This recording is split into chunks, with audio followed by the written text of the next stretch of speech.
கர்த்தருடைய அளவற்ற கிருபையினாலே மறுபடியுமாக நாம் இந்த மாலை பொழுது தேவ சமூகத்திலே கூடுமுறி கர்த்தர் உதவி செய்திருக்கிறார். தேவன் நமக்கு தந்திருக்கக்கூடிய ஆரோக்கியத்திற்காகவும் தெய்வ வசனத்தை கேட்பதற்கான ஆர்வத்திற்காகவும் நான் தேவனை ஸ்தோத்திரிக்கிறேன். இந்த நாளில் நாம் தொடர்ந்து மல்கியான் புத்தகத்தினுடைய பாடங்களை கற்றுக்கொள்ள விரும்புகிறோம். கர்த்தர் நமக்கு உதவி செய்வாராக. கடந்த வாரத்தில் நாம் முக்கியமாக சிந்தித்த விஷயம், இந்த பகுதியிலே மிக முக்கியமான ஒரு சிந்தனைக்குரிய விஷயமாக நான் அதை கருதுகிறேன்.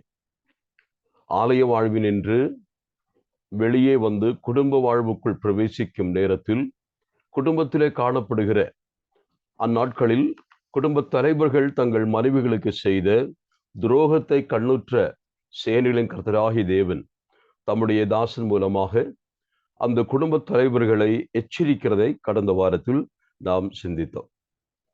இந்த பகுதியிலே நாம் சிந்தித்தது, தேவன் நிறுவின ஸ்தாபனங்களிலே முதன்மையானதும் அதை போல மாற்றமில்லாததுமான ஒன்றுதான் திருமணம், விவாகம் என்பதை குறித்து நாம் தியானித்தோம். அந்த திருமண பந்தத்தினுடைய முக்கியமான 5 குறிப்புகளை நாம் சிந்தித்தோம். நான் அதை ஆங்கிலத்திலே சொல்லுகிறேன், தமிழிலும் சொல்லுகிறேன். முதலாவதாக, இந்த உறவு, இந்த குடும்ப பந்தம் அல்லது புருஷன் மனைவிக்குள்ளான உறவானது எவ்வளவு முக்கியமானது, அதை குறித்து சொல்வதற்காக முதலாவது, there is a solemn institution, a holy and solemn institution என்பதை ஞாபகப்படுத்தினேன். பரிசுத்தமும் கனத்துக்குரியதுமான ஒரு ஸ்தாபனம் என்பதை ஞாபகப்படுத்தினேன். இரண்டாவதாக 14ஆம் வசனத்தின் அடிப்படையில், that is a covenantal relationship or covenantal institution. We enter into this institution by making a covenant with one another. ஆகவே அந்த covenantal institution, உடன்படிக்கையின் நிறுவனம், ஆகவே அதை முக்கியமாக நாம் கருத்தில் கொள்ள வேண்டும். We are not entering into a contract for some time, is permanent என்ற நிலைமையிலே ஒரு covenantal relationship. அது மட்டுமல்ல, அந்த covenant making டைமில் அதனுடைய விட்னஸ், அதனுடைய watcher and witness is God himself. ஆகவே அதனுடைய முக்கியத்துவத்தை குறித்து நாம் உணர்ந்தோம். மூன்றாவதாக, this a purposeful institution. Purposeful என்று சொன்னேன், அதாவது திருமணமானது நீங்கள் இருவரும் திருமணம் செய்து கொள்ளுங்கள், அதற்கு அப்புறமாக உங்களுடைய இஷ்டம் என்று சொல்லவில்லை. தேவன் அதற்கு ஒரு நோக்கத்தை வைத்திருக்கிறார், ஒரு பர்பஸ் வைத்திருக்கிறார். ஆகவே this is a purposeful institution. ஆகவே இதிலே முக்கியமாக நாம் அந்த வாசகத்தை நாம் சிந்தித்த பொழுது, physical union of man and woman is here well intended for recreation. இதுதான் நாம் அதிலே கற்றுக்கொண்ட பாடம். நான்காவதாக 16 அடிப்படையில், this is a permanent institution. இது ஒருபோதும் இடையிலே முறிக்கப்படக்கூடாது என்பதை குறித்து நாம் தியானித்தோம். காரணம், தேவன் விவாகரத்துக்களை அருவருக்கிறார். God abhors divorce, putting away the wife of covenant to enjoy life with a strange woman. It's abhorrence before God. God abhors it. அதை தேவன் வெறுக்கிறார் என்பதை குறித்து நாம் சிந்தித்தோம். ஆகவே இது, once you enter into this covenantal relationship, you can never by any means separate from one another. ஐந்தாவதாக நான் குறிப்பிட்டு சொன்ன விஷயம் 12ஆம் வசன அடிப்படையில், this is a serious institution. Why I mention so?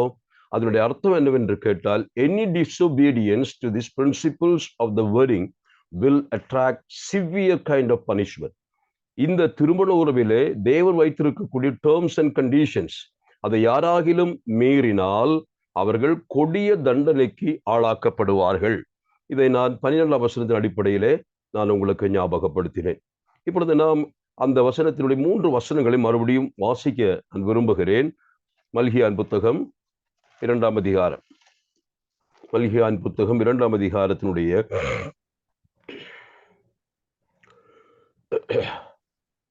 11, 12, 13. 11, 12, 13. யூதா ஜனங்கள் துரோகம் பண்ணினார்கள், இஸ்ரவேலிலும் எருசலேமிலும் அருவருப்பான காரியம் செய்யப்பட்டது. கர்த்தர் சிநேகிக்கிற பரிசுத்தத்தை யூதா ஜனங்கள் பரிசுத்த குலைச்சலாக்கி அந்நிய தேவதையின் குமாரத்திகளை விவாகம் பண்ணினார்கள்.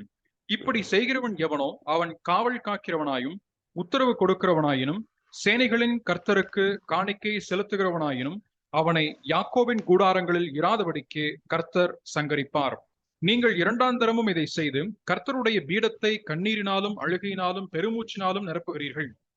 ஆகையால் அவர் இனி காணிக்கையை மதியார், அதை உங்கள் கைகளில் பிரியமாய் ஏற்றுக்கொள்ளவும் மாட்டார். போதும். 11ஆம் வசனத்திலே நான் வாசித்த முக்கியமான காரியம், துரோகம் பண்ணினார்கள், அதாவது யூதா ஜனங்கள் துரோகம் பண்ணினார்கள், இஸ்ரவேலிலும் எருசலேமிலும் அருவருப்பான காரியம் செய்யப்பட்டது.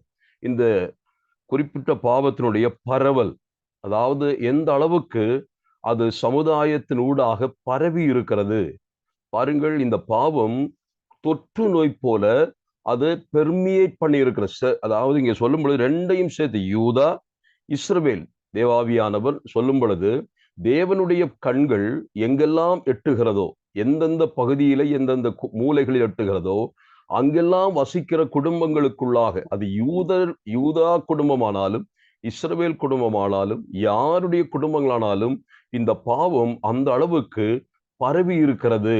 இட் வாஸ் ராம்பண்ட் என்று சொல்லலாம். அதாவது ஒரு தாக்கத்தை ஏற்படுகிற அளவுக்கு இந்த பாவம் பரவி இருக்கிறது என்று சொல்லுகிறார். அதனுடைய விளைவாக அது என்ன அந்த பாவம் என்று கேட்டால், கர்த்தர் சிநேகிக்கிற பரிசுத்தத்தை நான் போன வாரம் சொல்லும் பொழுது, கர்த்தர் சிநேகிக்கிற பரிசுத்தம் என்ற வார்த்தைக்கு கர்த்தர் சிநேகிக்கிற பரிசுத்த ஸ்தாபனத்தை யூத ஜனங்கள் பரிசுத்த குலைச்சலாக்கி அந்நிய தேவதையின் குமாரத்திகளை விவாகம் பண்ணினார்கள் என்று சொல்லுகிறார். இந்த காரியம் எவ்வளவு கொடுமையானது என்பதை அநேக சமயங்களிலே அநேகர் அறிவதில்லை. நாம் ஒருவேளை இந்த நாட்களிலே நம்முடைய திருமண வாழ்வில இப்படிப்பட்ட அந்நிய பெண்களை திருமணம் செய்வதில்லை. ஆனால் திருமணத்தினுடைய பரிசுத்த கற்புத்தன்மையை அநேக சமயங்களிலே பாதுகாக்க தவறுகிறோம். ஆகவேதான் கர்த்தர் முன்னெச்சரிக்கையாக ஒரு வார்த்தை சொன்னார். அதுவும் யோபு சொல்லும் பொழுது சொல்லுகிறார், என் கண்களோட உடன்படிக்கையை பண்ணினால் நான் பின்ன ஏன் மற்றொரு பெண்ணின் மேல் நான் நோக்கமாயிருப்பது எப்படி? இதை யோபு அவ்வளவாய் உணர்ந்திருக்கிறார். தன்னுடைய வாழ்க்கையினுடைய குடும்பத்தின் வாழ்க்கையில, தன் மனைவியோடுள்ள தன்னுடைய உறவில எந்த அளவிற்கு யோபு தன்னை பாதுகாத்தான். மனதளவிலாகிலும் உடல் அளவிலாகிலும் எந்த விதமான ஒரு பரிசுத்த குலைச்சலும் இதற்குள் வராதபடிக்கு அதனுடைய சாங்டிட்டியை ரொம்ப கவனமாய் பாதுகாத்த மனுஷன் பக்தனாகிய யோபு. அதனால்தான் கர்த்தரும் அதை சொல்ல இந்த வார்த்தையை சொல்ல வேண்டியதாயிற்று. அவ்வளவு பரிசுத்தம் இருக்க வேண்டிய ஒரு உறவுதான் இந்த உறவு என்பதை மறுபடியும் தேவாவியானவர் நமக்கு வலியுறுத்தி சொல்லுகிறார் என்று ஞாபகப்படுத்துகிறேன். இதை குறித்து நெகேமியா சொல்லுகிற ஒரு வேத பாகத்தை நான் வாசிக்க விரும்புகிறேன். வாசிப்போம். அந்த பகுதி வாசிக்கும் பொழுது இந்த பாவத்தினுடைய கொடுமை எவ்வளவு பயங்கரமானது, இதை நெகேமியா எப்படி எடுத்துக்கொள்கிறார், நெகேமியாவுடைய ரியாக்ஷன் என்ன என்பதை பார்க்க முடியும். நெகேமியா 13ஆம் அதிகாரம் 23 27 முடிய வாசிக்க கேட்போம். நெகேமியா. அஸ்தோத், அம்மோன், மோவாப் ஜாதிகளான ஸ்திரீகளை சேர்த்து கொண்ட சில யூதரையும் அந்த நாட்களில் கண்டேன். அவர்கள் பிள்ளைகள் பேசின பேச்சில் பாதி அஸ்தோத் பாஷையா இருந்தது. இவர்கள் அந்தந்த ஜாதிகளின் பாஷையை தவிர யூத பாஷையை திட்டமாய் பேச அறியாதிருந்தார்கள். அவர்களையும் நான் கடிந்து கொண்டு அவர்கள் மேல் வரும் சாபத்தை கூறி அவர்களில் சிலரை அடித்து மயிரை பீய்த்து, நீங்கள் உங்கள் குமாரத்திகளை அவர்கள் குமாரருக்கு கொடாமலும் அவர்கள் குமாரத்திகளில் ஒருவரையும் உங்கள் குமாரருக்காகிலும் உங்களுக்காகிலும் கொல்லாமலும் இருக்க வேண்டும் என்று அவர்களை தேவன் மேல் ஆணையிட பண்ணி, நான் அவர்களை நோக்கி, இஸ்ரவேலின் ராஜாவாகிய சாலமோன் இதனாலே பாவம் செய்தான் அல்லவா? அவனை போன்ற ராஜா அநேகம் ஜாதிகளுக்குள்ளே உண்டாயிருந்ததில்லை. அவன் தன் தேவனாலே சிநேகிக்கப்பட்டவனாய் இருந்தான். தேவன் அவனை இஸ்ரவேல் அனைத்தின் மேலும் ராஜாவாக வைத்தார். அப்படிப்பட்டவனையும் மறுஜாதியான ஸ்திரீகள் பாவம் செய்ய பண்ணினார்களே. நீங்கள் மறுஜாதியான ஸ்திரீகளை சேர்த்துக் கொள்கிறதுனாலே நம்முடைய தேவனுக்கு துரோகிகளாகி இந்த பெரிய பொல்லாப்பை எல்லாம் செய்யும்படி உங்களுக்கு இடம் கொடுப்போமோ என்றேன். முக்கியமாக கடைசியாக சொல்லும் பொழுது, உங்கள் தேவனுக்கு விரோதமாக துரோகம் பண்ணினீர்கள். சாலமோனுடைய ஒரு தப்பான எடுத்துக்காட்டு, அதாவது ஒரு ராங் ப்ரிசிடென்ஸ் என்று சொல்லலாம். சாலமோன் தேவனால் நேசிக்கப்பட்டவர். அதை நெகேமியா அவ்வளவு அழகாக விளக்குகிறார். காரணம் நெகேமியா மல்கியாவின் காலத்துக்குரியவர், சமகாலத்துக்குரியவர். இவர்கள் இருவரும் தான் சேர்ந்து ஊழியம் செய்கிறார்கள். ஆகவேதான் இந்த மல்கியா ஆன்மீக ரீதியில இந்த விஷயங்களை போதிக்கும் பொழுது நெகேமியா சரித்திரபூர்வமாக நமக்கு சொல்லுகிறார். அப்போ சரித்திரத்திலே நடந்த சம்பவம் என்ன? ஏன் நெகேமியா இவ்வளவு கோபம் கொள்ளுகிறார்? அந்த மனிதர்களை அவன் என்ன செய்கிறான்? அடிக்கிறான், தலைமுடியை பீக்கிறான், அமிதமாக சாபத்தை கூறுகிறான். இதையெல்லாம் நெகேமியாவுக்கு ஒரு விதமான என்ன உணர்ச்சி வயப்படுகிற அளவுக்கு, தன்னால் கட்டுப்படுத்த முடியாத அளவுக்கு நெகேமியா மாறுகிறார். காரணம் என்ன? தேவனுடைய பரிசுத்த புருஷனுக்கே இவ்விதமான ஒரு உணர்வு ஏற்படுமேயானால் பரிசுத்த தேவாதி தேவன் இந்த விஷயத்துல எப்படி உணர்ச்சி வயப்பட்டிருப்பார், எவ்வளவு வெகுண்டெழுந்திருப்பார் என்பதை நாம் யோசிக்க வேண்டும். இது ஒரு சீரியஸ் மேட்டராக அந்த அக்காலத்துல வாழ்ந்த மக்கள் நினைக்கல. அவர்கள் விளையாட்டுத்தனமா இதை செய்கிறார்கள், பொழுதுபோக்குக்காக செய்கிறார்கள், மாம்சத்தின் இச்சையை நிறைவேற்ற செய்கிறார்கள், அன்றைய கலாச்சார பின்னணிப்படி எல்லாரும் செய்கிறார்கள். ஆகவே இதில் என்ன தப்பு இருக்கிறது என்று சொல்லி செய்திருக்கிறார்கள். அதன் விளைவை குறித்து சொல்லும் பொழுது அவர்களுக்கு பிள்ளை பிறக்கிறார்கள். பிள்ளைகள் வந்த பொழுது நடந்த சம்பவம் நமக்கு நன்றாக தெரியும். அவர்களுக்கு எந்த பாஷையும் முறையாக பேச தெரியல. அவர்கள் கலப்பின மக்கள், கலப்பினத்தினுடைய மொழியை பேசுகிறார்கள். எவ்வளவு பின் விளைவுகள் இதனால் ஏற்படுகிறது. இதன் மூலமாக நடந்தது என்ன? தேவனுக்கு துரோகம். they have dealt treacherously with God, not with one another also. அவர்கள் தேவனுக்கு விரோதமாக துரோகம் பண்ணின கூட்டம் இது. மிக மல்கியா இங்கே சொல்லுவது அதே துரோகம் பண்ணினாய் என்று சொல்லுகிற வார்த்தை புருஷன் மனைவிக்கு செய்கிறது மட்டுமல்ல, தேவனுக்கும் இந்த துரோகத்தை செய்ததாக, இந்த பாவம் தேவனுக்கு துரோகம் செய்வதாக. காரணம் இந்த கவனன்ஷியல் பிரீச், அந்த பிரீச் ஆஃப் த ட்ரஸ்ட் அது நடக்கிறதுனால தேவன் இதிலே மிகுந்த கோபம் கொள்வார். நான் இதை சொல்ல வந்தது, this marriage relationship is so solemn and so holy. இதை மறுபடியும் புருஷன் மனைவிகள் என்ற முறையில குடும்ப தலைவர்கள் கவனிக்க வேண்டும். இல்லை உங்களுடைய சந்ததி அழிந்து போக வாய்ப்புண்டு. அதைத்தான் நீங்க வாசித்தோம். அவர்கள் என்ன செய்யப்படுவார்கள்? கூடாரங்களின், யாக்கோபின் கூடாரங்களில் நின்று சங்கரிக்கப்படுவார்கள். இது மிக கொடுமையான ஒரு வார்த்தை. தேவன் அதை சொல்லும் பொழுது சங்கரிக்கப்படும். மல்கியாவின் 2ஆம் அதிகாரத்துல நாம் அந்த வார்த்தையை வாசிக்கிறோம். குமாரத்தி விவாகம் பண்ணினார்கள். 12க்கு வரும் பொழுது கடைசி பாகத்திலே இராதபடிக்கு கர்த்தர் சங்கரிப்பார். இந்த பாவத்தை கர்த்தர் பொறுத்து கொண்டே போக மாட்டார் என்ற அர்த்தம். இதற்கு ஒரு முற்றுப்புள்ளி வைப்பார். தேவன் இதை பார்த்து கொண்டிருக்க மாட்டார். இதற்கு இந்த விஷயத்தை பொறுத்தபடி God cannot make a compromise. இது காம்ப்ரமைஸ் பண்ணப்படாது. இது என்ன செய்யப்படும்? முற்றிலுமாக கட் ஆஃப் பண்ணப்படுகிறது. அந்த கூடாரத்தினின்று அப்படிப்பட்டவர்கள் அற்று போகிறார்கள். அதோடு அவருடைய தலைமுறைகளும் அற்று போகும். இது கொடுமையான ஒரு வார்த்தை என்று நான் நினைக்கிறேன்.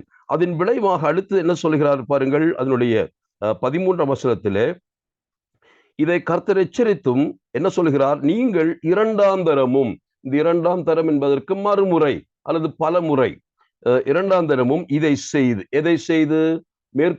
மேலே சொல்லப்பட்டுள்ள இந்த கொடிய பாவத்தை மறுபடியும் மறுபடியும் எச்சரிப்பை பெற்றும் செய்து கொண்டு வந்து இப்பொழுது என்ன செய்கிறார்கள் பாருங்கள்.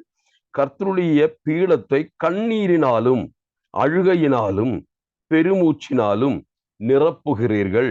ஆகையால் அவர் இனி காணிக்கையை மதியார், அதை உங்கள் கைகளில் பிரியமாய் ஏற்றுக்கொள்ளவும் மாட்டார். நாம் நினைப்போம், இவர்கள் தேவ சமூகத்திலே வந்து ஆண்டவருடைய சமூகத்திலே தாங்கள் செய்த பாவத்தை குறித்து மெய்மனஸ்தாபத்தோடு அழுது புலம்புகிறார்கள் என்று எந்த அர்த்தத்தில் போடப்பட்டிருக்கிறதாக நினைக்கலாம். அப்படியானால் அது தண்டனையாக கர்த்தர் பின்னால் சொல்ல மாட்டார். அதனுடைய பொருள் என்னவென்று கேட்டால், பாவம் செய்வார்கள், உணர்ச்சி அது அவர்கள் உணர்த்தப்படுவார்கள், உடனே ஒரு விதமான புலம்பல், ஒரு விதமான ஒரு அழுகை, எல்லாம் வேஷம், எல்லாம் போலித்தனமானது, உள்ளத்தின் ஆழத்தில் வருகிற ஒரு மனஸ்தாபம் அல்ல. அவர்களுக்கு பாவத்தை பயம் இல்லை, பாவத்திற்கு வரக்கூடிய அதனுடைய விளைவுகளை பார்த்து பயப்படுகிற கூட்டம். அவ்விதமாக மனம் திரும்புதல் அல்ல அது. அது அந்த கண்ணீர், பெருமூச்சு, இதெல்லாம் சொல்லுவது தேவனை கோபப்படுத்துகிற பெருமூச்சுக்கள் தேவையில்லாமல் அவர்களே செய்த தவறுக்கு, அவர்கள் அனுபவிக்கக்கூடிய விளைவுகளுக்கு தேவனை குற்றப்படுத்துவது, அதுதான் அவர்கள் செய்கிறார்கள்.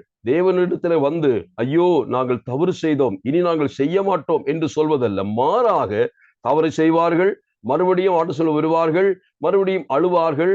அதற்கு அப்புறமாக ஆண்டவரையே இந்த பெருமூச்சுன்னு சொல்வது, என்ன செய்வது, இப்படி ஆச்சே என்று சொல்லி பாவத்தை வெறுப்பதல்ல, ஆண்டவருடைய பரிசுத்தத்தை மதியாத கூட்டம். அப்படி அவர்கள் ஒரு விதமான மேமனஸ்தாபம் இல்லாமல் தொடர்ந்து இந்த பாவத்தை செய்து தேவ சமூகத்திலே வந்து தேவனுடைய பலிபீடத்தை தங்களுடைய போலி கண்ணீரினாலே தீட்டுப்படுத்துகிறார்கள். கர்த்தர் சொல்லுகிறார், இதை நான் அனுமதிக்க மாட்டேன். இந்த இடத்துல வந்து கண்ணீரோடு நீங்கள் செலுத்துகிற பலியானாலும் மெய் மனஸ்தாபம் இல்லாமல் நீங்கள் கொண்டு வருகிற எந்த காணிக்கையும் எனக்கு தேவையில்லை, அதை நான் வெறுக்கிறேன், உங்கள் கைகளில் பிரியமாய் ஏற்றுக்கொள்ள மாட்டேன் என்று சொல்லி நிறைவு செய்கிறார். இந்த விஷயத்தை நான் சொல்லும் பொழுது ஏன் இந்த அளவுக்கு இதனுடைய காரியத்தை விளக்குறேன் என்று சொன்னால், இந்த பாவம் எவ்வளவு கொடுமையானது என்பதை ஞாபகப்படுத்துதான். இதற்கெல்லாம் இது இப்படிப்பட்ட விளைவுகள் இருந்தால், நம்முடைய அன்றாட வாழ்க்கை இன்றைக்கு கூட அப்படிப்பட்ட பாவம் நம்முடைய வாழ்க்கையில் இருந்தால் இதே விளைவுதான் என்பதை நாம் அறிந்து கொள்ள வேண்டும். இது விளையாட்டுத்தனமாக, பொழுதுபோக்காக அல்லது மாம்சத்தினுடைய இச்சையை நிறைவேற்றுகிறதாக அப்படியே சாதாரண பாவமாக நினைக்க கூடாது. குடும்பத்திற்குள் வருகிற, இந்த உறவுக்குள் வருகிற விசுவாச வஞ்சனை அல்லது நம்பிக்கை துரோகம், இது மிக கொடியதாய் கர்த்தர் பார்க்கிறார். நாம் அதை கவனத்தில் கொள்வோமாக. நான் மத்தேயு 19 வசனத்தை வாசிக்க விரும்புகிறேன். அந்த வசனம், ஆண்டவருடைய சீஷர்கள் கர்த்தருடைய உரையாடல் முடித்த பின்னதாக ஆண்டவரிடத்தில் சொல்லுகிற வார்த்தை. திருமணத்தை குறித்து ஆண்டவர் ஒரு விளக்க உரை கொடுக்கிறார்.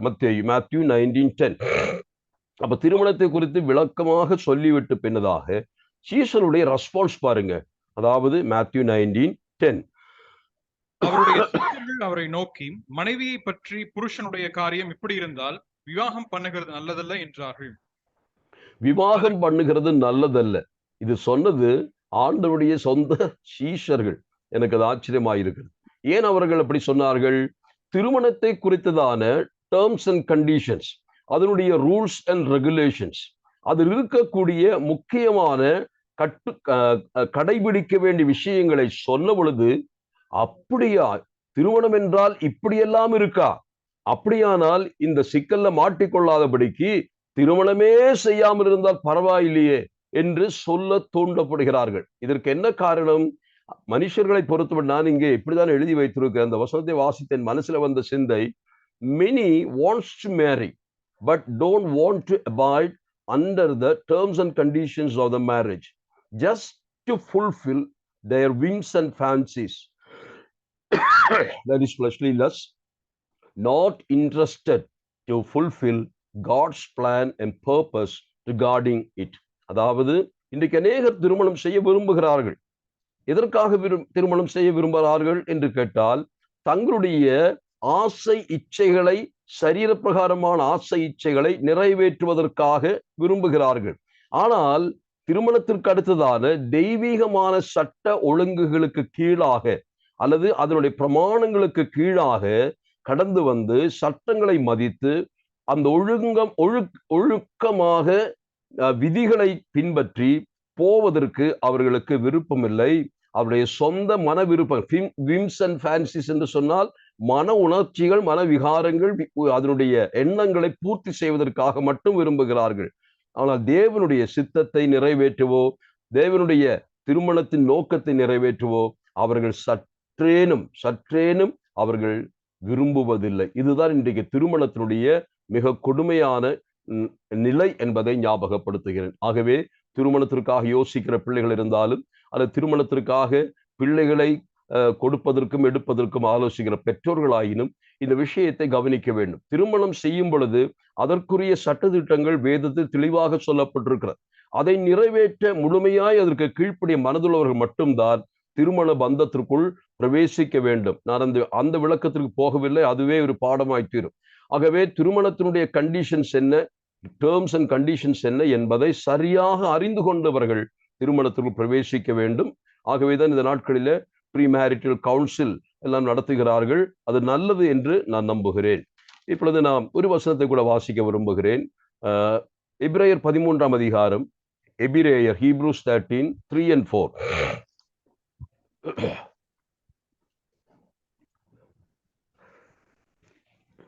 கட்டப்பட்டிருக்கிறவர்களோட நீங்களும் கட்டப்பட்டவர்கள் போல அவர்களை நினைத்துக் கொள்ளுங்கள். நீங்களும் சரீரத்தோடு இருக்கிறவர்கள் என்று அறிந்து 3 and 4, 4 and 5. 3 and 4. இது 3 அங்கிள், 4 and 5. 4 வாசி. 4 and 5. விவாகம் யாவருக்குள்ளும் கனமுள்ளதாயும் விவாகம் அன்றும் அசுசி படாததாயும் இருப்பதாக. போதும். வேசிக்கலர்களையும் விபச்சாரக்காரரையும் தேவன் நியாயம் தீர்ப்பார்.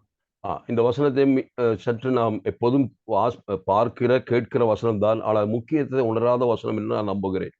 ஆகவே இங்க வாசித்த வசனத்தில் ஆங்கிலத்தில் marriage is honourable among all என்று வாசித்தோம். Marriage is to be taken as a honorable institution, means giving honor and glory to God. நான் இதை விளக்கம் சொல்லுகிறேன். திருமணம் கனத்துக்குரியதா இருக்க வேண்டும், அதாவது let the marriage be honorable, அப்படிதான் ஆங்கிலத்தில் போடப்பட்டிருக்கிறது. மேரேஜ் இஸ் ஹானரபிள் என்றல்ல, it should be, you should make it honourable என்ற அர்த்தத்தில் சொல்லப்படுகிறது. ஆகவே marriage is to be taken as a honorable institution. இது கனத்துக்குரிய நிறுவனமாக நீங்கள் எடுத்துக்கொள்ள வேண்டும். அதன் பொருள் என்னவென்றால், இந்த ஸ்தாபனத்திற்குள் நீங்கள் அடியெடுத்து வைக்கும் பொழுது அதை உருவாக்கின, அதை இன்வென்ட் பண்ணி இன்ஸ்டிடியூட் பண்ணின அந்த தேவனுக்கு எந்த அளவிற்கு கனமும் மகிமையும் அதன் மூலமாய் கொடுக்க முடியுமோ அதை கொடுத்துதான் இந்த ஸ்தாபனத்திற்குள் ரிலேஷன்ஷிப்புக்குள்ளாக பிரவேசிக்க வேண்டும். நான் இங்கே வாசிக்கும் பொழுது scripture allows marital union of the husband and wife physically. இதை நான் மறுபடியும் ஏன் இப்படி சொல்லுகிறேன் என்று அண்மையிலே நாம் கேட்ட சில தத்துவங்களை முறியடிப்பதற்காக, அது தவறு என்று சுட்டி காட்டுவதற்காக தான் சொல்லுகிறேன். அந்த வாசித்த வசனத்திலே விவாகம் யாவருக்குள்ளும் கனம் உள்ளது என்று சொல்லிவிட்டா போதும். ஆனா அடுத்த வாசகம் என்ன? விவாக மஞ்சம், the bed undefiled என்று வாசிக்கிறோம். அப்போ திருமணம் விவாகம் என்று சொன்னால் விவாகத்தோடு இணைந்து வருகிறது விவாக மஞ்சம் என்பதை ஆவியார் ஞாபகப்படுத்துகிறார். விவாகத்தையும் விவாக மஞ்சத்தையும் பிரிக்க முடியாது. ஆனால் விவாக மஞ்சம் என்பது இன்றியமையாததா இருக்கிறதுனாலே அந்த விவாக மஞ்சத்தை பரிசுத்தமாக பாதுகாக்க வேண்டும். அந்த relationship must be pure and holy, இதுதான் அர்த்தம். அப்போ திருமணம் எவ்விதமாய் கனமுள்ளதா இருக்கிறதோ அதை போல தொடர்ந்துள்ள திருமண உறவானது தூய்மையானதாக பரிசுத்தமானதாக இருக்க வேண்டும். அந்த பரிசுத்தம் என்று சொல்கிறது எதை குறிக்கிறது? அதனுடைய அர்த்தம் இருவர் ஆகிய இவர்களுக்குள்ளாக மட்டும்தான் அந்த திருமண மஞ்சத்தின் உறவு இருக்க வேண்டும். மற்றபடி மூன்றாவது நபருக்கு அந்த இடத்தில் இடமில்லை. இதுதான் பரிசுத்த குலைச்சலாக்குவது. அப்போ பரிசுத்தம் என்று சொல்லுகிறது திருமணம் முடித்த பின்னதாக சரீர உறவுக்குள் பிரவேசியாமல் இருப்பதல்ல. அவர்கள் பரிசுத்தமாக அந்த மஞ்சத்திற்குள்ளாக பிரவேசிக்க வேண்டும். இன்றைக்கு புதிய போதனைகள் வருகிறதுனாலே கவனத்தை நான் எடுப்பதற்காக இதை சொல்லுகிறேன். விவாகம் பண்ணலாம், ஆனால் தொடர்ந்து குடும்ப வாழ்க்கை நடத்தக்கூடாது என்பவர்களுக்கு இந்த வசனத்தை ஞாபகப்படுத்துகிறேன். திருமணமும் திருமண உறவும் தொடர்ந்து இருக்க வேண்டிய ஒன்று. அது கட்டாயம், அதிலே மாற்றங்கள் வரக்கூடாது. தேவன் தாமே அதை அலோவ் பண்ணி இருக்கிறார். ஆனால் பரிசுத்தமாய் பாதுகாக்க வேண்டும் என்று சொன்னால் யார் திருமணத்தில் இணைந்து இருக்கிறார்களோ அவர்களுக்குள் மட்டும் within the bond of the marriage அவர்கள் மட்டும், அதுதான் பரிசுத்தமாய் பாதுகாப்பது. மனதளவிலும் சரீர பிரகாரமாகவும் இந்த பரிசுத்தத்தை ஒவ்வொரு குடும்ப தலைவனும் ஒவ்வொரு குடும்ப தலைவியும் பாதுகாக்க வேண்டும் என்பதை இதன் மூலமாக ஞாபகப்படுத்துகிறேன். நான் இந்த வசனத்தை நான் எழுதினதை தொடர்ந்து வாசிக்க விரும்புகிறேன். Physical relationship allowed only among those two. Hence the act of physical union is not at all sin in God's purview. Okay, இது நம்ம எல்லாருக்கும் பொதுவாக தெரிய வேண்டியவர்களுக்காக இதை சொல்லி நான் கடந்து போகிறேன். இப்பொழுது நாம் அடுத்த பகுதிக்கு வர விரும்புகிறேன். நாம் இப்பொழுது பார்த்து கொண்டிருப்பது ஜனங்களுக்கான முதற் செய்தி.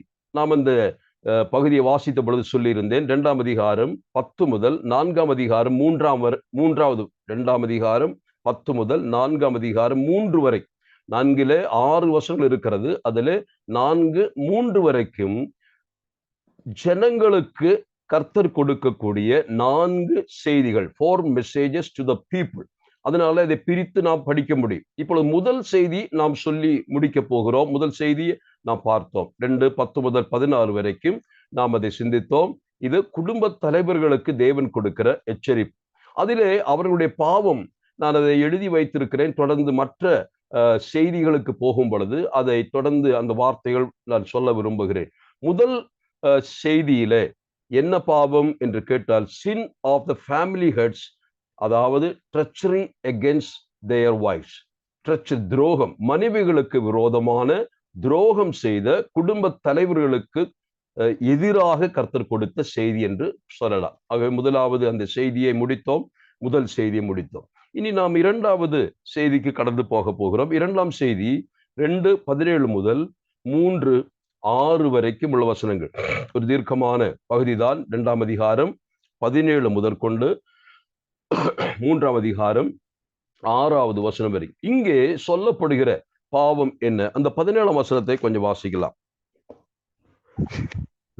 உங்கள் வார்த்தைகளினாலே கர்த்தரை வருத்தப்படுத்துகிறீர்கள், ஆனாலும் எதினாலே அவரை வருத்தப்படுத்துகிறோம் என்கிறீர்கள். பொல்லாப்பை செய்கிறவன் எவனும் கர்த்தரின் பார்வைக்கு நல்லவன் என்றும், அப்படிப்பட்டவர்கள் பேரில் அவர் பிரியமாய் இருக்கிறார் என்றும், நியாயம் தீர்க்கிற தேவன் எங்கே என்றும் நீங்கள் சொல்லுகிறதுனாலேயே. இரண்டாவது செய்திக்கு ஆதாரமாய் அவர்களுடைய பாவம் என்ன என்று பார்த்தால், sin of evil conversation or talking against the righteous judge. Talking against righteous judge. நமக்கு நன்றாக தெரியும், இந்த சுப்ரீம் கோர்ட்ல ஒரு வெர்டிக்ட் வந்துச்சுன்னா அதை யாரும் விமர்சிக்க முடியாது. அப்படி விமர்சித்தால் என்ன அர்த்தம்? அதற்கு என்ன சொல்வார்கள்? நீதிமன்ற அவமதிப்பு என்று சொல்வார்கள். நீதிமன்ற அவமதிப்பு. அந்த சுப்ரீம் கோர்ட்டுடைய சீஃப் ஜஸ்டிஸ் அவர் ஜஸ்டிஸ் என்ன சொல்றாரோ அது கடைசியான தீர்ப்பு. அதற்கு மேலாக இந்தியாவினுடைய பிரதமரோ அல்லது இந்தியாவின் முதல் குடிமகனாக இருக்கக்கூடிய ஜனாதிபதியோ எந்த அபிப்பிராயம் சொல்ல முடியாது. That's final. அப்போ இந்த ஜனங்களை பொறுத்தமட்டில் இப்பொழுது இவர்கள் யாருக்கு விரோதமாய் பேசுகிறார் என்று கேட்டால், இந்த தேசத்தில் உள்ள ஒரு சீஃப் ஜஸ்டிஸ் அல்லது ஒரு மிகப்பெரிய ஜட்ஜுக்கு விரோதமாய் சொல்லுகிற விஷயம் அல்ல. அவர்கள் சொல்லுகிறது அவர்களுடைய சுப்ரீம் கமாண்டர், அவருடைய என்ன சொல்லலாம், ஜட்ஜ், சேனைகளின் கர்த்தராகிய நியாயாதிபதிக்கு விரோதமாய் அவர்கள் சொல்லுகிற வார்த்தை தான் நான் வாசிக்க கேட்டோம். என்ன சொல்லுகிறார்கள்? இந்த வசனத்திலே அவர்கள் சொல்லுகிற 2:17 வாசித்த பொழுது, உங்கள் வார்த்தைகளினாலே கர்த்தரை வருத்தப்படுத்துகிறீர்கள், ஆனாலும் எதினாலே அவரை வருத்தப்படுத்துகிறோம் என்கிறீர்கள். பொல்லாப்பை செய்கிறவனவனும் கர்த்தரின் பார்வைக்கு நல்லவன் என்றும், அப்படிப்பட்டவரின் பேர் அவர் பிரியமாயிருக்கிறார் என்றும், நியாயம் தீர்க்கிற தேவன் எங்கே என்றும் நீங்கள் சொல்லுகிறதுனாலேயே. அப்போ இரண்டாவது செய்தியினுடைய பாவம், அவருடைய பாவம் என்னவென்று நாம் புரிந்து கொண்டோம். தேவனுக்கு நீதியும் நியாயமும் நிறைவேற்றுகிற சர்வ வல்லவராகிய நியாயாதிபதிக்கு விரோதமாக சுப்ரீம் கோர்ட்டினுடைய சீஃப் ஜஸ்டிஸ் அவர் கொடுத்த அந்த வெர்டிக்ட் சரியல்ல, அது சரியல்ல என்று சொல்வதற்கு சமமாக அவர்கள் பேசியிருக்கிறார்கள். இது மிகப்பெரிய ஒரு தவறு என்பதை தேவன் அவர்களுக்கு ஞாபகப்படுத்துகிறார். நம்முடைய சொற்கள், நம்முடைய வார்த்தைகள், நம்முடைய பேச்சு, இது கவனிக்கப்படத்தக்கதாக கர்த்தர் இங்கே நமக்கு ஞாபகப்படுத்துகிறார்.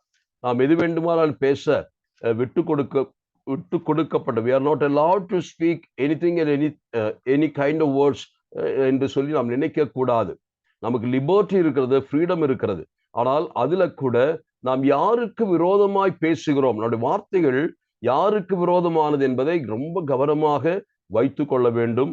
கடைசியில போய் இந்த ஜனம் யாருக்கு விரோதமாக பேசுகிறார்கள்? அங்குள்ள தளபதிகளுக்கோ அதிபதிகளுக்கோ ஆசாரிகளுக்கோ விரோதமாக அல்ல, தேவனுக்கே விரோதமாய் பேசுகிறவர்களாய் அவர்கள் மாறி இருக்கிறார்கள். ஆகவே இந்த இரண்டாவது செய்திக்குள்ளாக நாம் இப்பொழுது கடந்து போகலாம். அந்த செய்தியை வாசிக்கும் பொழுது நான் மொத்தமாக இதை வாசித்த நேரம் இருக்கும் தெரியல, சரி வாசிக்கலாம். என்னவென்றால் அதிலிருந்துதான் நாம் படிக்க போகிறோம். 17 வாசிக்கலாம். நீங்கள் 3:1 வாசிப்போம். அதனுடைய 3:1 வாசிப்போம். 3:6 வரைக்கும். நான் என் தூதனை அனுப்புகிறேன், அவன் எனக்கு முன்பாக போய் வழியை ஆயத்தம் பண்ணுவான். அப்பொழுது நீங்கள் தேடுகிற ஆண்டவரும் நீங்கள் விரும்புகிற உடன்படிக்கையின் தூதனுமானவர் தம்முடைய ஆலயத்திற்கு தீவிரமாய் வருவார். இதோ வருகிறார் என்று சேனைகளின் கர்த்தர் சொல்லுகிறார்.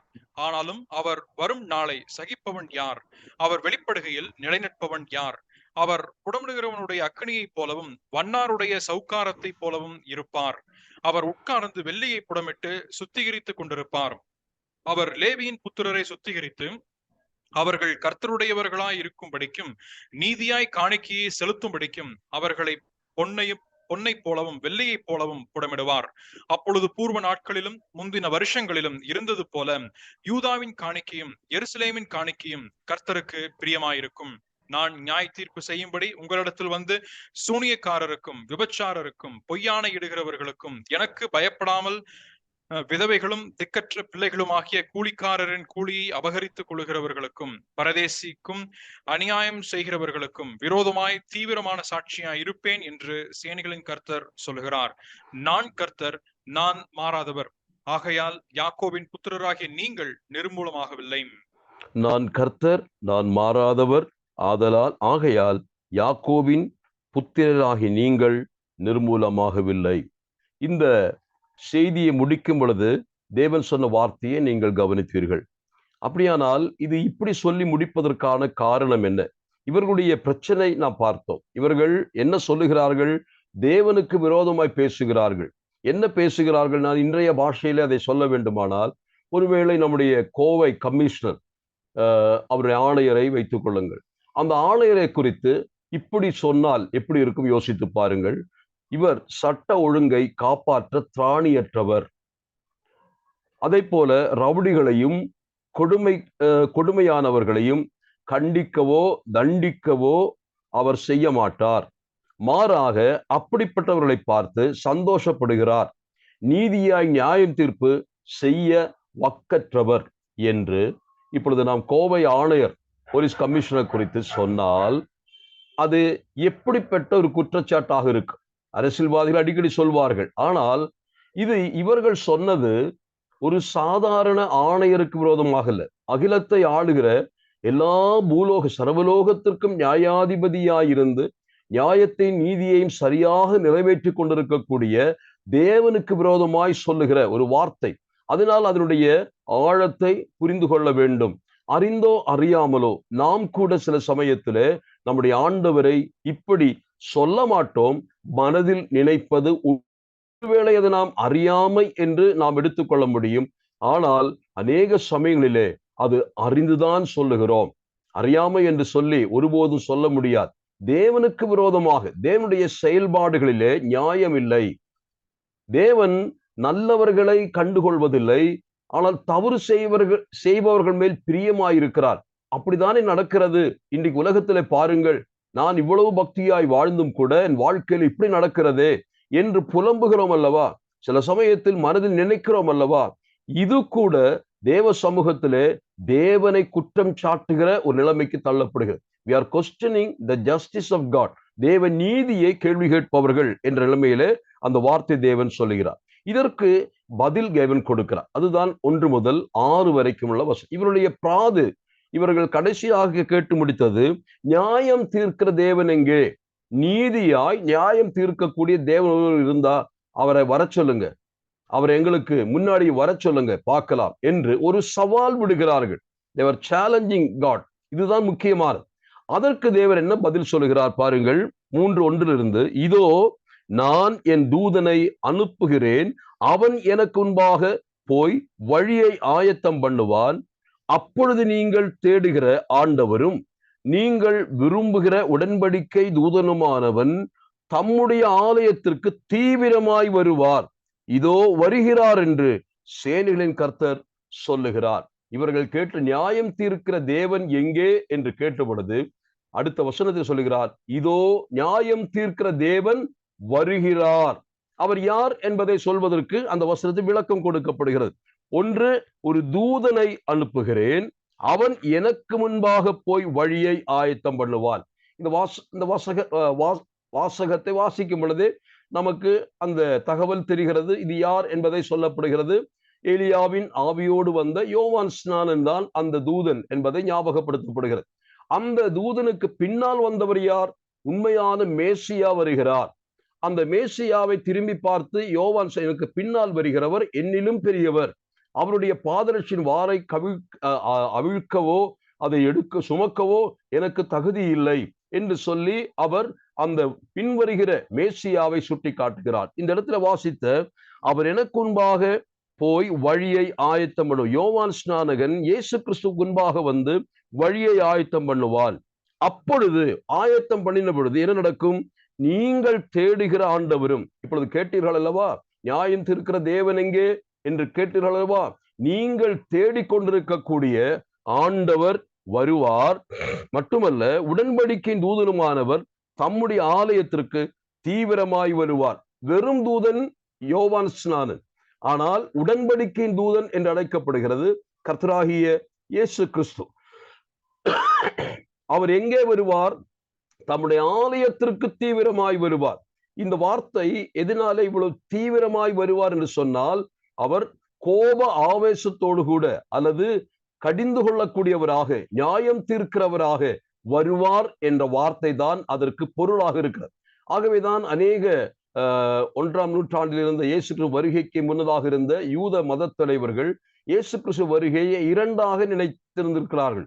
ஒன்று, நான் வாசிக்கக்கூடிய மீகாவின் புத்தகம் 5ஆம் அதிகாரம் 2ஆம் வசனம் நினைக்கிறேன். அங்கு பெத்லகேமிலே பிள்ளையாய் பிறந்து, குழந்தையாய் பிறந்து, அதற்கு பின் வளர்ந்து, அதற்கு பின் ஆலயத்துக்கு வருகிறவர்.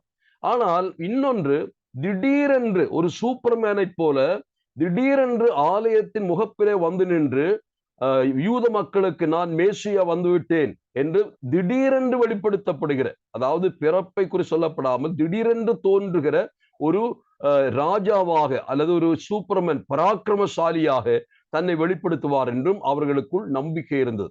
இது ரெண்டுமே இந்த தீர்க்க தரிசனமாக இருந்ததுனாலே ரெண்டும் சரியாக எடுத்துக்கொள்ளலாம்.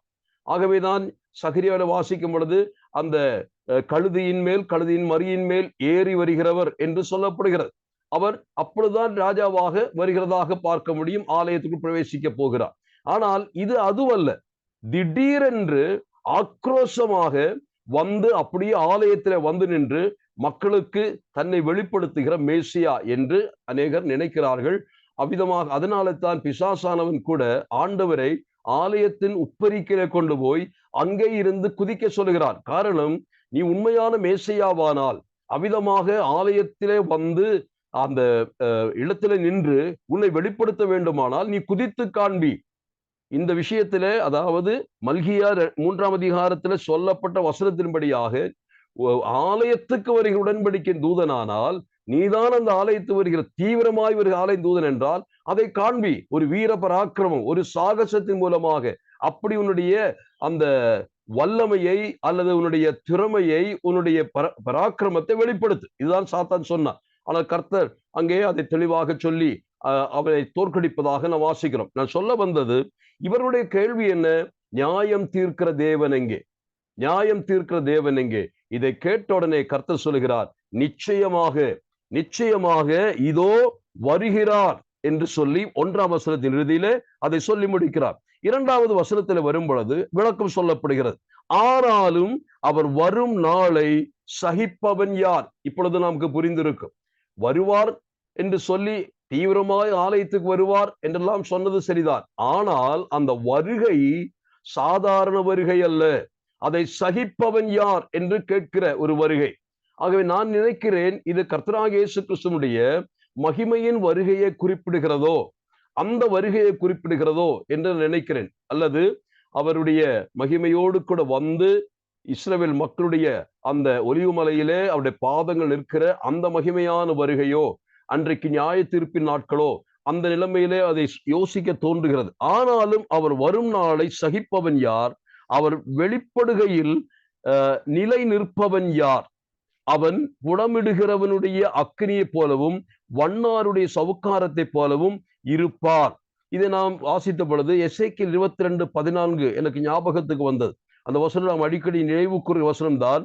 அதாவது அந்த எசேக்கியேல் 22:14 அங்கே நான் வாசிக்கும் பொழுது, இங்கே வாசிக்கும் பொழுது அந்த நாளை சகிக்கிறவன் யார் என்று அர்த்தம் என்ன?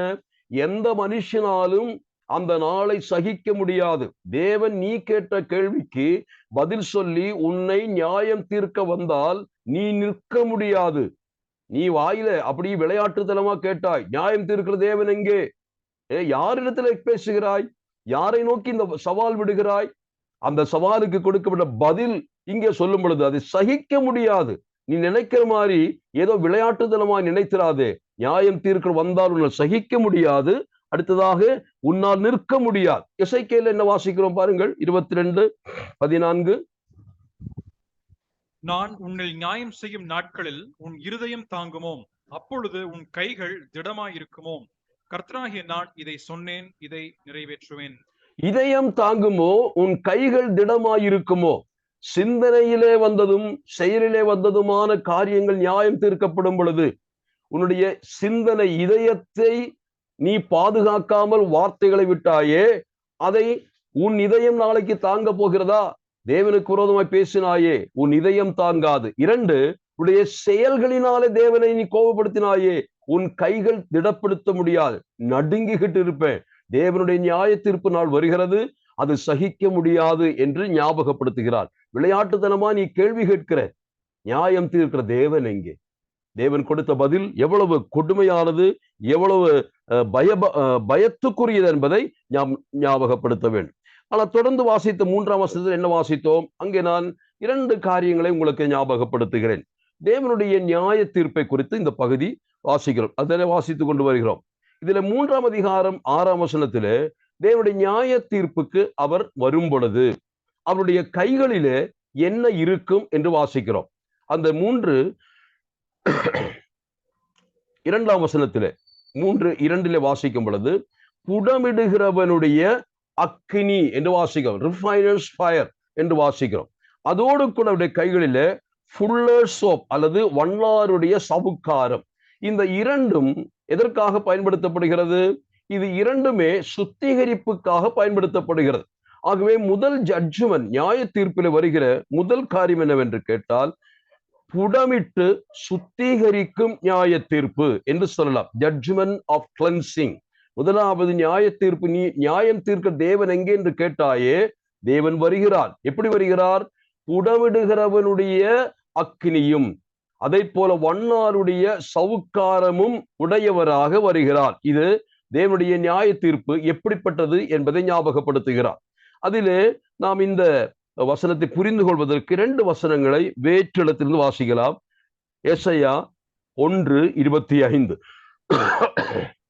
ஐசையா 1:25, சகரியா 13:9 கூட வாசிக்கலாம். எசையா 1:25.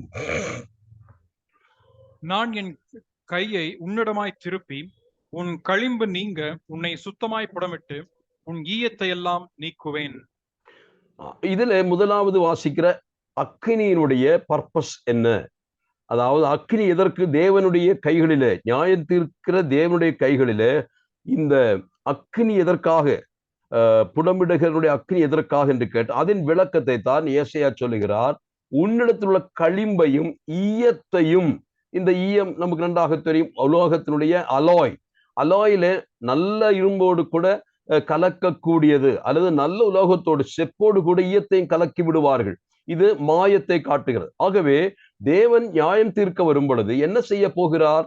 உனக்குள் இருக்கக்கூடிய களிம்பையும் ஈய கிராஸ், அதை போல அந்த ஈயம், அந்த லெட், அதையும் தேவன் என்ன செய்வார்? மாற்றி விடும் பொழுது நீ தூய்மைப்படுவாய், நீ சுத்திகரிக்கப்படுவாய்.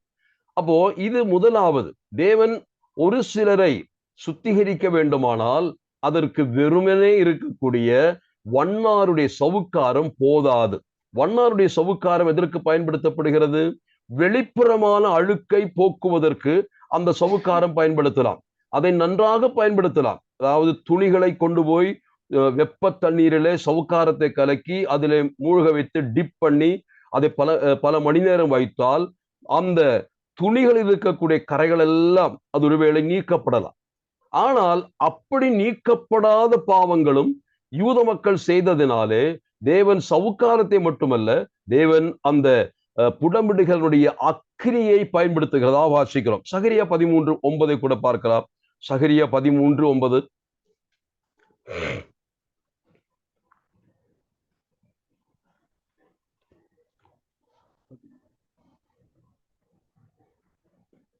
அந்த 3ஆம் பங்கை நான் அக்கினிக்குட்பட பண்ணி வெள்ளையை உருக்குகிறது போல அவர்களை உருக்கி பொன்னை புடமிடுகிறது போல அவர்களை புடமிடுவேன்.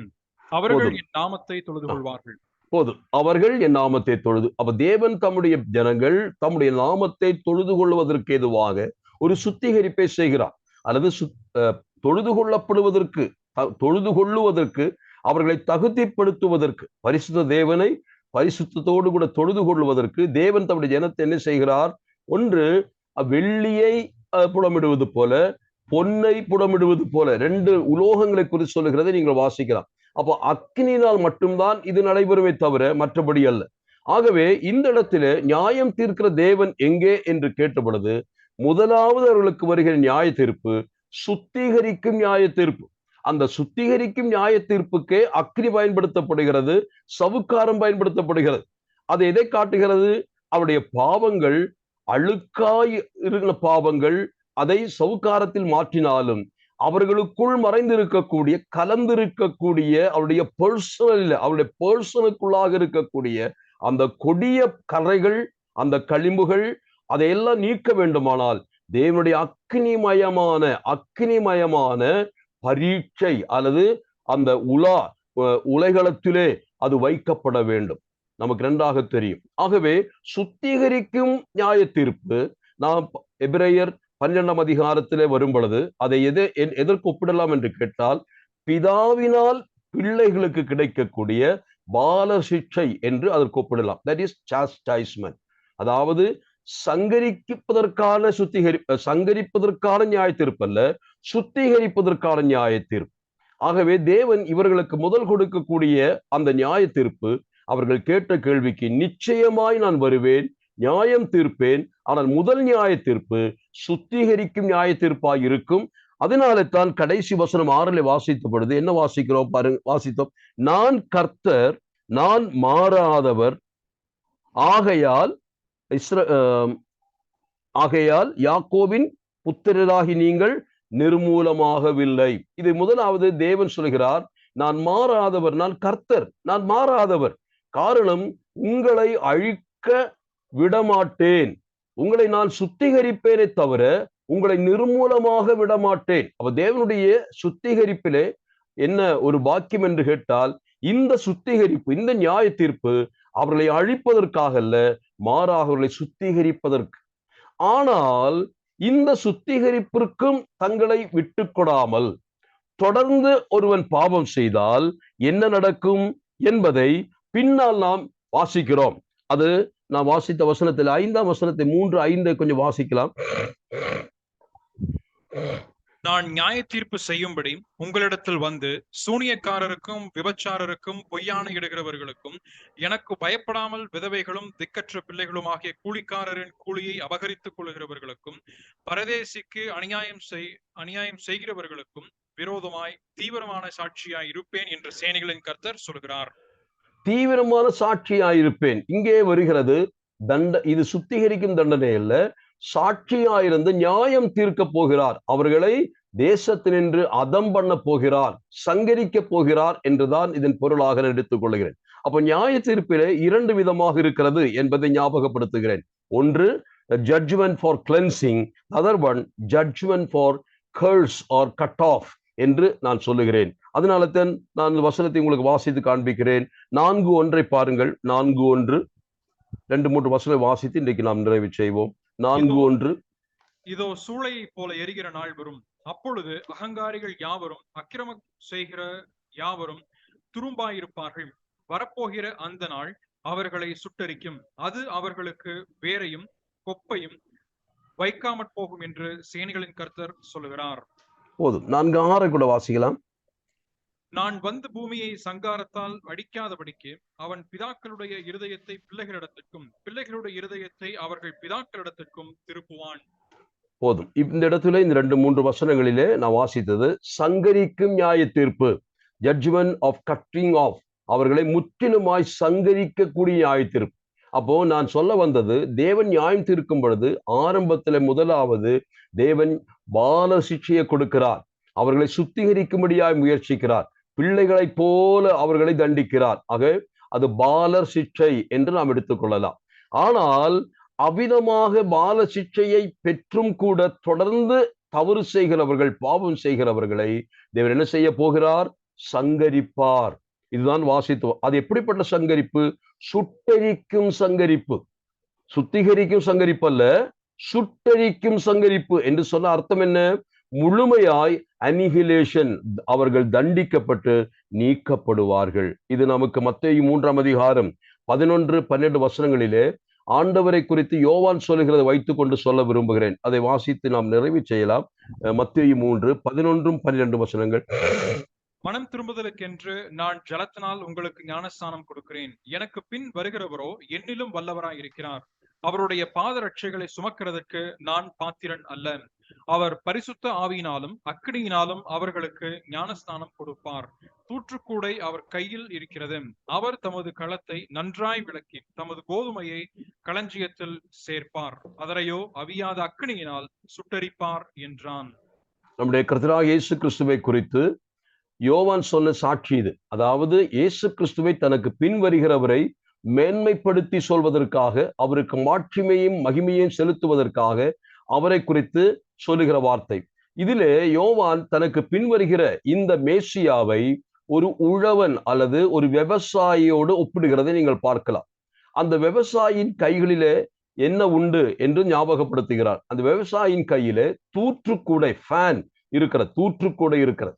தூற்றுக்கூடையினுடைய பர்பஸ் என்ன? அது எப்பொழுது பயன்படுத்தப்படுகிறது?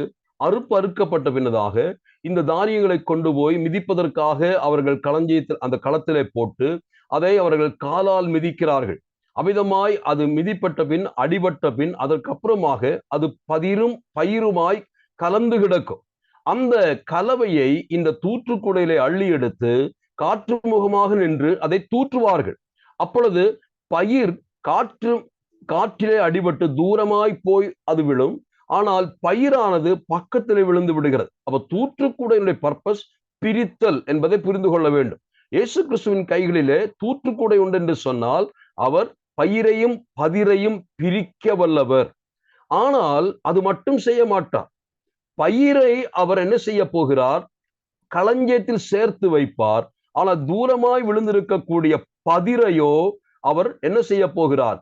சுட்டெரிப்பார் என்று வாசிக்கும். அப்ப இயேசு கிறிஸ்துவனுடைய இருவித பண்புகள் அல்லது இருவித மகிமையை அங்கே யோவான் சொல்லுகிறார்.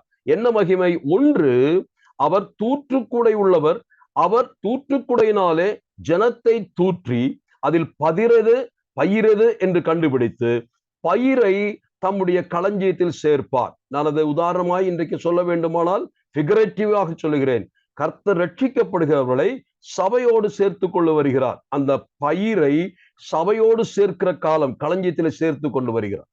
ஆனால் இன்று களஞ்சியத்தில் சேர்க்கப்படாமல் தூற்றுக்குடையிலே தூரமாய் விழுந்திருக்கக்கூடிய பயிரை, ரட்சிக்கப்படாதவர்களை கர்த்தர் என்ன செய்ய போகிறார்? அவர் அக்கினியினாலே சுட்டெரிக்க போகிறார். இதுதான் இயேசு கிறிஸ்து செய்கிற 2 காரியங்கள். ஒன்று இன்று செய்து கொண்டிருக்கிற காரியம், இன்னொன்று எதிர்காலத்திலே அவர் செய்ய போகிற காரியம். இன்று களஞ்சியத்திலே சேர்த்து கொண்டு வருகிறார் மணிகளை.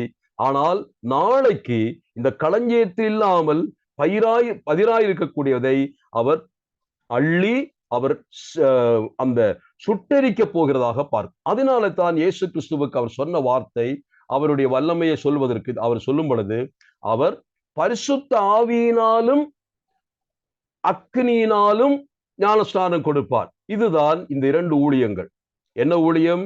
பரிசுத்த ஆவியின் மூலமாக நாம் 1 கொரிந்தியர் 12ஆம் அதிகாரம் 13 பரிசுத்த ஆவியின் ஞானஸ்நானத்தினாலே என்ன நடந்தது என்று நமக்கு நன்றாக தெரியும். யூதரும் கிரேக்கரும் அந்நியனும் புறஜாதியானும் அவ்விதமாக எல்லாரும் இயேசு கிறிஸ்துவுக்குள்ளாக ஒரே சரீரத்திற்குள்ளாக வந்து விட்டோம். இதுதான் பரிசுத்த ஆவியுடைய ஞானஸ்நானம். அந்த பரிசுத்த ஆவியின் ஞானஸ்நானத்தினாலே திருச்சபை உதயமாகிறது. அதற்குள் பயிர் எல்லாமே சேர்க்கப்படுகிறது என்று பார்க்கலாம். ஆனால் பயிர் சேர்க்கப்பட்ட பின் பதிராக இருக்கக்கூடிய எல்லாவற்றையும் ஒரு நாள் கூட்டி சேர்த்து அவர் அக்கினி ஞானஸ்நானம் கொடுப்பார். அக்கினி ஞானஸ்நானம் அது ஒருபோதும் பரிசுத்தாவி ஞானஸ்நானத்திற்கு இணையானதல்ல, பரிசுத்தாவியினுடைய விளக்கமான ஞானஸ்நானம் அல்ல. இன்றைக்கு அநேகர் நினைக்கிறார்கள் பரிசுத்தாவியாகிய அக்னியினால் ஞானஸ்நானம். அப்படி அல்ல. பரிசுத்தாவி ஞானஸ்நானம் பயிரை களஞ்சியத்தில் சேர்ப்பது. ஆனால் அக்னி ஞானஸ்நானம் பதிராயிருக்கக்கூடிய எல்லாவற்றையும் கூட்டி அக்னியினால் சுட்டெரிக்கிற ஞானஸ்நானம். இது ரட்சிக்கவும் அவராலே முடியும், அவராலேயே சிக்ஷிக்கவும் முடியும், அவராலே சேர்க்கவும் முடியும், அவராலே சிதறடிக்கவும் முடியும், அவராலே பரிசுத்தப்படுத்தி தனக்கென்று சொந்தமாக்கி கொள்ள முடியும், அல்லது நியாயம் தீர்த்து அவைகளை அழித்து விடவும் இயேசு கிறிஸ்துவினாலே முடியும். இன்றைக்கு படித்த பாடத்திலே நாம் அவர்கள் கேட்ட கேள்வி, நியாயம் தீர்க்கிற தேவன் எங்கே? நியாயம் தீர்க்கிற தேவன் வரப்போகிறார், நிச்சயமாய் வருவார் என்று கர்த்தர் சொல்லுகிறார். ஆகவே நியாய தீர்ப்பு நாளை ஒருவேளை கேவலமாய் நினைக்கிறவர்களுக்கு ஐயோ அந்தோ பரிதாபம். அந்த நாளை சகிப்பவன் யார்? கர்த்தருடைய பிள்ளைகளே, நாமும் தேவனுடைய அந்த சந்திப்புக்காக ஒவ்வொரு நாளும் நம்மை விட்டு கொடுப்போம். ஆண்டவரே, என்னையும் சுத்திகரியும், என்னையும் சுத்திகரியும் என்ற ஜெபத்தோடு கூட உம்முடைய அக்னி, உம்முடைய சவுக்காரத்தால் மட்டுமல்ல, சவுக்காரத்தால் கூட சுத்தப்படுத்த முடியாத அநேக குறைகள் கரைகள் எனக்குள் இருக்கிறது. உம்முடைய அந்த மன்னிக்கவும், அந்த ரிஃபைனருடைய அந்த ஃபயர், புடமிடுகிறனுடைய ஃபயர், அது எனக்குள் பிரவேசிக்கட்டும். என்னை சுத்திகரித்து உமக்கு உகந்த பாத்திரமாய் வரையும். என்னுடைய களிம்புகளை அகற்றி உமக்கு நல்ல உடைமைகளை பிறக்க செய்கிறவராய் ஆண்டவரே என்னையும் நீர் பயன்படுத்தும் என்று சொல்லி ஜெபிப்போம். இதை தவிர்த்து நாம் இதை மீறி, இதை மிஞ்சி தேவனுடைய சுத்திகரிக்கும் நியாய தீர்ப்பை அலட்சியம் செய்தால் சங்கரிப்பின் நாள் வருகிறது என்று சொன்னால், நான் சொல்லி ரட்சிக்கப்பட்ட மக்களை பொறுத்தவரை சொல்லுகிறேன், நீங்கள் நீடித்த நாட்களாய் பாவத்தில் தொடர்ந்து தேவனுக்கு விரோதமாய் வாழ்ந்து கொண்டிருந்தால் உங்களுடைய நாள் அது சங்கரிப்பாக முடியும். உங்களுக்கு நெடுநாள் வாழ்க்கை இல்லாமல் இடைநிலே பலவிதமான இடர்பாடுகள் கர்த்தராலே சிட்சிக்கப்படுவீர்கள். எது ஞாபகத்தில் வைத்துக் கொள்ள வேண்டும். ஆகவே இது எச்சரிப்பின் வாசகமாக சொல்லி நான் நிறைவு செய்கிறேன். தேவன் கொடுத்த இந்த வாய்ப்புக்காக கர்த்தருக்கு ஸ்தோத்திரம். கேட்ட வார்த்தைகளை நாம் வாழ்க்கையில கடைபிடித்து தேவனுக்கு பரிசுத்தமும் பிரியுமாய் வாழ கர்த்தர் உதவி செய்ய ஜெபித்து நாம் நிறைவு செய்யலாம்.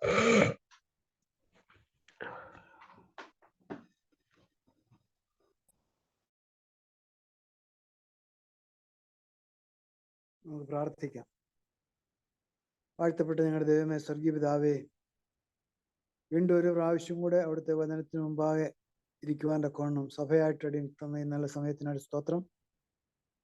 കർത്താവേ, തിരുവചനത്തിൽ നിന്ന് ശേഷാൽ മലാക്കി പ്രവചനത്തിൽ നിന്ന് അവിടുത്തെ ആലോചനകളെ കേൾക്കുവാൻ തക്കവണ്ണം, അടിയങ്ങളെക്കുറിച്ചുള്ള അവിടുത്തെ വിചാരങ്ങളെക്കുറിച്ച് ഒരു പ്രാവശ്യം കൊണ്ട് കേൾക്കുവാൻ തക്കവണ്ണം കർത്താവ് തന്ന ഈ നല്ല സമയത്തിനായിട്ട് സ്തോത്രം. അവിടുന്ന് കർത്താവെ ദഹിപ്പിക്കുന്ന അഗ്നിയാണ് എന്നുള്ളതും, കർത്താവെ ഗോതമ്പിനെ താൻ കളപ്പുരയിൽ ശേഖരിക്കുന്ന ആ നല്ല യജമാനാണ് എന്നും മനസ്സിലാക്കുവാൻ തക്കവണ്ണം അവിടുന്ന് അടിയങ്ങളെ ഇടയാക്കിയ സ്തോത്രം. യോഹന്നാൻ സ്നാപകം മുഖാന്തരം അവിടുന്ന് വെളിപ്പെടുത്തുന്ന ആ ആലോചന ഒരിക്കൽ കൂടി എൻ്റെ ദാസൻ കൂടി അവിടുന്ന് അടിയങ്ങളെ കേൾപ്പിച്ച സ്തോത്രം.